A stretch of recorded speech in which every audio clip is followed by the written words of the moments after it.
Capítulo 5. Vinieron al otro lado del mar, a la región de los Gadarenos. Y cuando salió él de la barca, enseguida vino a su encuentro de los sepulcros un hombre con un espíritu inmundo que tenía su morada en los sepulcros, y nadie podía atarle ni aun con cadenas. Porque muchas veces había sido atado con grillos y cadenas, mas las cadenas habían sido hechas pedazos por él, y desmenuzados los grillos, y nadie le podía dominar. Y siempre de día y de noche andaba dando voces en los montes y en los sepulcros, e hiriéndose con piedras. Cuando vio pues a Jesús de lejos, corrió y se arrodilló ante él, y clamando a gran voz dijo: ¿Qué tienes conmigo, Jesús, Hijo del Dios Altísimo? Te conjuro por Dios que no me atormentes. Porque le decía: Sal de este hombre, espíritu inmundo. Y le preguntó: ¿Cómo te llamas? Y respondió diciendo: Legión me llamo, porque somos muchos. Y le rogaba mucho que no los enviase fuera de aquella región. Estaba allí cerca del monte un gran hato de cerdos paciendo, y le rogaron todos los demonios diciendo: Envíanos a los cerdos para que entremos en ellos. Y luego Jesús les dio permiso. Y saliendo aquellos espíritus inmundos entraron en los cerdos, los cuales eran como 2000, y el hato se precipitó en el mar por un despeñadero, y en el mar se ahogaron. Y los que apacentaban los cerdos huyeron, y dieron aviso en la ciudad y en los campos, y salieron a ver qué era aquello que había sucedido. Vienen a Jesús, y ven al que había sido atormentado del demonio, y que había tenido la legión, sentado, vestido y en su juicio cabal, y tuvieron miedo.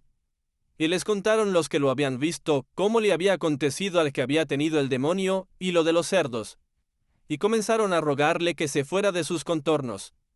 Al entrar él en la barca, el que había estado endemoniado le rogaba que le dejase estar con él.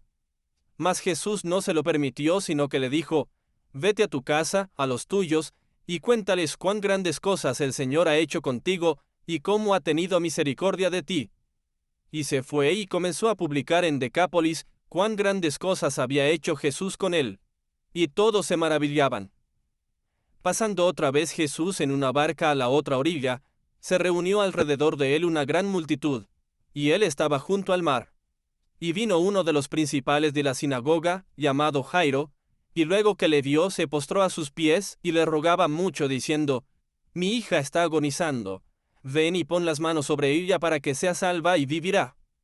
Fue pues con él, y le seguía una gran multitud y le apretaban. Pero una mujer que desde hacía 12 años padecía de flujo de sangre, y había sufrido mucho de muchos médicos, y gastado todo lo que tenía, y nada había aprovechado, antes le iba peor, cuando oyó hablar de Jesús, vino por detrás entre la multitud y tocó su manto, porque decía: Si tocare tan solamente su manto, seré salva. Y enseguida la fuente de su sangre se secó, y sintió en el cuerpo que estaba sana de aquel azote. Luego Jesús, conociendo en sí mismo el poder que había salido de él, volviéndose a la multitud, dijo: ¿Quién ha tocado mis vestidos? Sus discípulos le dijeron: ¿Ves que la multitud te aprieta y dices: ¿Quién me ha tocado? Pero él miraba alrededor para ver quién había hecho esto. Entonces la mujer, temiendo y temblando, sabiendo lo que en ella había sido hecho, vino y se postró delante de él, y le dijo toda la verdad. Y él le dijo: Hija, tu fe te ha hecho salva. Ve en paz, y queda sana de tu azote. Mientras él aún hablaba, vinieron de casa del principal de la sinagoga diciendo: Tu hija ha muerto. ¿Para qué molestas más al maestro? Pero Jesús, luego que oyó lo que se decía, dijo el principal de la sinagoga: No temas, cree solamente.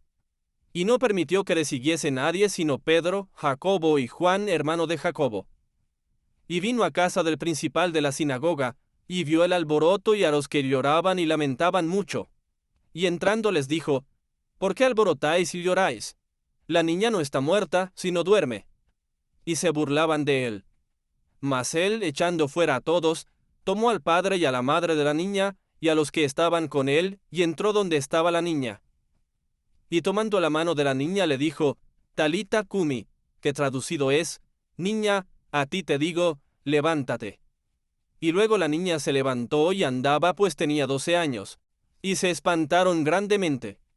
Pero él les mandó mucho que nadie lo supiese, y dijo que se le diese de comer.